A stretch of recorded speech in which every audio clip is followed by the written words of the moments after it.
Ang ating ebanghelyo ngayong araw, Miyerkules, 3 ng Setyembre, ay galing kay San Lucas. Si Jesus ay umalis sa sinagoga at nagpunta sa bahay ni Simon. Nagkataong ang biyanan ni Simon ay may mataas na lagnat, kaya't nakiusap sila kay Jesus na ito'y pagalingin. Tumayo si Jesus sa tabi ng higaan ng babae at iniutos na mawala ang lagnat, at ito'y nawala nga. Kaagad namang tumayo ang babae at naglingkod sa kanila. Pagkalubog ng araw, dinala ng mga tao kay Jesus ang lahat ng mga kasamahan nilang may sakit, anuman ang karamdaman ng mga ito. Ipinatong niya ang kanyang kamay sa bawat isa at silang lahat ay gumaling. Lumabas sa marami ang mga demonyo na sumisigaw, "Ikaw ang anak ng Diyos!"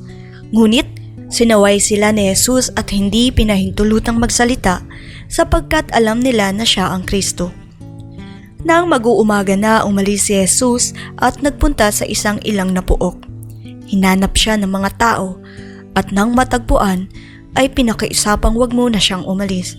Subalit sinabi niya, "Dapat ko ring ipangaral sa ibang mga bayan ang magandang balita tungkol sa kaharian ng Diyos, sapagkat ito ang dahilan kaya ako sinugo." At nagpatuloy siya ng pangangaral sa mga sinagoga sa buong Judea. Ang mabuting balita ng Panginoon.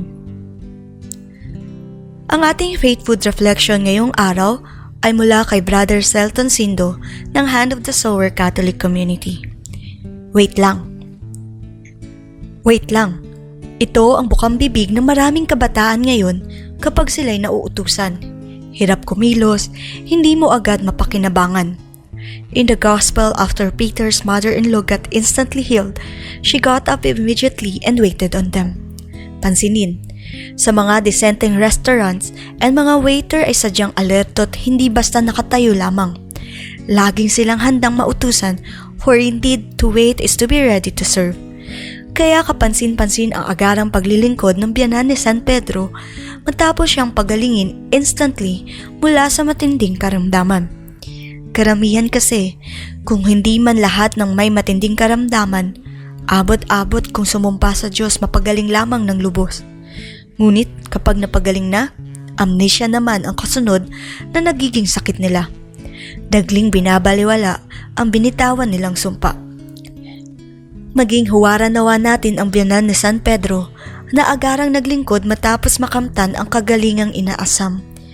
Kaugnay nito, may matinding babala rin ang kausulatan sa mga taong abot langit kung manumpa sa Diyos. Ngunit sa binitawang pangakoy, dagli namang lumilimot. Ayon sa aklat na Eklesyastiko, huwag ninyong pamimihasnin ang inyong bibig sa panunumpa at huwag laging babanggitin ang pangalan ng Diyos.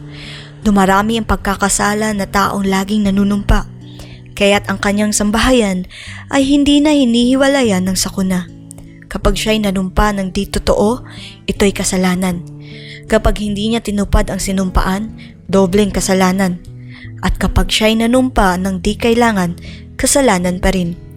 Kaya't ang kahirapang dumarating sa kanyang sambahayan ay sapin-sapin. Manalangin tayo. Panginoong Hesus, kami naway maglingkod ng agaran bilang pagtugon sa kagalingang nakamtan. Amen.